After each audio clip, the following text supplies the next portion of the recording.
निवडणूक आयोगाने निवडणुकांच्या तारखा डिक्लेअर केलेल्या आहेत। 10 महापालिका आणि 25 जिल्हा परिषदांच्या निवडणुकांच्या ज्या तारखा आहेत त्याची घोषणा झालेली आहे। त्यामुळे त्या सगळ्यांमध्ये एक धावपळ सुरू झाली ती म्हणजे आपलं नाव मतदार यादीत आहे की नाही।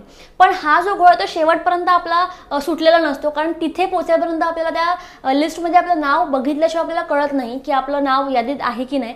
पण तुम्ही एका सोप्या पद्धतीने सुद्धा आता हा जो गोंधळ आहे तो सोडवू शकता। तो म्हणजे निवडणूक आयोगाची जी ऑफिशियल वेबसाईट आहे चीफ इलेक्टोरल ऑफिसर महाराष्ट्र, ही जी ऑफिशियल वेबसाईट आहे निवडणूक आयोगाची, तिकडे तुम्हाला तुमचं नाव यादीत आहे की नाही हे चेक करता येतं। आपण बघतो की हे जे ह्यांचं पेज आहे चीफ इलेक्टोरल ऑफिसर महाराष्ट्र, इथे तुम्ही गेलात तर तुम्हाला दोन ऑप्शन येतात, एक तर नेम वाईज किंवा ID कार्ड वाईज। नावाप्रमाणे गेलं तर तुम्हाला वेगळे ऑप्शन येतात आणि ID कार्ड म्हणजे तुमचा जो वोटर ID असेल तिकडे तुमचा एक ID असतो, ते मेन्शन केलं की तुम्हाला त्या ID कार्ड वाईज तुमचं मतदार यादीत नाव आहे की नाही हे कळतं।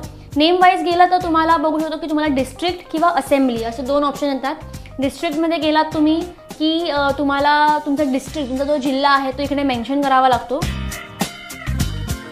त्यानंतर तुमचं पहिलं नाव आणि पहिलं नाव, दुसरं तुमचं मधलं नाव आणि शेवटचं नाव, हे पूर्ण जो तुमचं नाव आहे तुम्हाला इंग्लिशमध्ये लिहावं लागतं। आणि मग तुम्हाला सर्च दाबायचं, सर्च दाबायचं की तुमचं नाव जर मतदार यादीत असेल तर तुम्हाला तुमचे सगळे डिटेल्स दिसतात इकडे, तुमचा पोलिंग ॲड्रेस, तुमचं जेंडर, तुमचं वय, हे सगळं तुम्हाला इकडे आपोआप येतं तुमचं जर मतदार यादीत नाव असेल तर।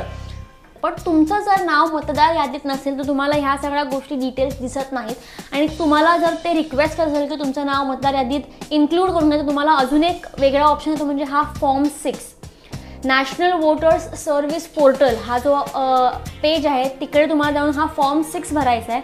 आणि तुमचे बरेचसे डिटेल्स ते लोक विचारतात, तुम्हाला फॉर्मॅलिटीज असतात बरेच, तुमचं नाव, तुमचं ॲड्रेस, तुमच्या वोटिंग एरियाचा ॲड्रेस, हे सगळं तुम्हाला इकडे मेन्शन करावं लागतं, तुमचं वय, आणि हे सगळं मेन्शन केल्यानंतर तुम्हाला हा फॉर्म सबमिट करायचा असतो त्या लोकांना त्यांच्या ऑफिशियल वेबसाईटला। आणि मग तिकडून तुम्हाला पुढचा प्रोसिजर काय आहे किंवा तुमचं मतदार यादीत नाव आहे की नाही किंवा कसं येईल हे तुम्हाला पुढे डिटेल्स ते लोक रिव्हर्ट बॅक करतात। तो शेवटच्या मोमेंटपर्यंत तुमचा एक गोंधळ असतो की यादीत नाव आहे की नाही, तुम्हाला वोट करता येऊ शकतो की नाही।